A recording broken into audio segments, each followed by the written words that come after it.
नमस्कार किसान भाइयों, स्वागत है आपका मेरे और एक नए वीडियो में। आज के इस वीडियो में हम बात करेंगे धान में लगने वाले पत्ती झुलसा रोग के बारे में। जी हाँ, भारत में झुलसा लगभग दो तरह के देखे गए हैं। पहला जो पत्तियों में लगते हैं, दूसरा जिसको हम नेक ब्लास्ट कहते हैं। ये दो प्रकार के झुलसा ही धान में ज़्यादातर देखे जाते हैं और ये जो दो बीमारियां हैं, ये जीवाणु जनित रोग इसको हम कहते हैं। जी हाँ, ये फंगस से रिलेटेड एक बीमारी है जो धान के खेत में बहुतायत मात्रा में देखा जाता है। इसके लगने के बाद क्या होता है किसान भाइयों, आपके पौधे का जो ग्रोथ है वो पूरी तरीके से रुक जाता है। साथ ही इसके बाद आपके पौधे में एक विकास जो रहता है वो पूरी तरीके से कम हो जाता है और इससे आपके उत्पादन में भी कमी आने लगती है। तो इस रोग के क्या क्या लक्षण हैं किसान भाइयों, और इसको हम कैसे रोक सकते हैं, और इसका जो प्रसार है इसको हम बढ़ने से हम कैसे रोक सकते हैं, आज के इस वीडियो में हम इसी बारे में चर्चा करेंगे। तो बने रहिए किसान भाइयों हमारे वीडियो में। जैसा कि किसान भाइयों मैंने आपको बताया है कि ये जो बीमारी है ये जीवाणु जनित रोग है।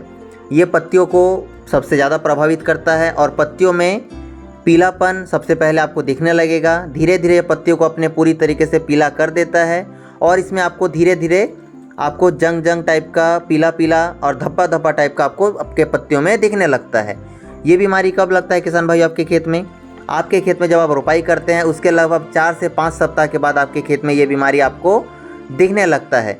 और इसकी शुरुआत किससे होती है किसान भाइयों? पत्तियों से। इसकी शुरुआत पत्तियों से होती है। पत्तियों में धब्बे धब्बे बन जाते हैं और पौधे का क्या है, पूरी तरीके से विकास रुक जाता है। ऐसे में किसान भाइयों को बहुत ज़्यादा परेशानी होने लगती है। इससे खेत का वो जो है पूरी तरीके से विकास रुक जाएगा और उत्पादन में भी काफ़ी कमी आने लगती है। तो ऐसे में हम कौन से दवाई का प्रयोग कर सकते हैं और इस बीमारी से अपने खेत को दूर रख सकते हैं, आइए इस वीडियो में हम जानते हैं। तो किसान भाइयों, पत्तियों में झुलसा जब लग जाता है तो सबसे सस्ता और सबसे कारगर दवाई जो होता है वो होता है ट्राइसाइक्लोजोल 75%।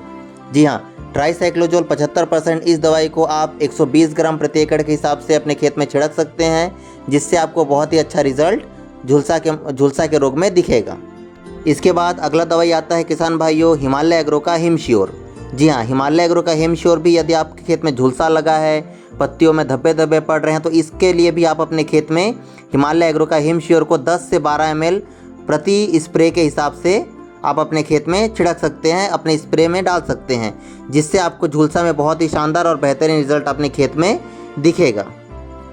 इसके अलावा किसान भाइयों, टाटा कंपनी का फिजियोन नाम का भी सिस्टमेटिक फंगिसाइड आता है, जिसका उपयोग करके भी आप अपने खेत में झुलसा से छुटकारा पा सकते हैं। इसके अलावा एक और दवाई है जिससे आप सब परिचित हैं, जिसका उपयोग भी आप अपने खेत में झुलसा से बचने के लिए कर सकते हैं।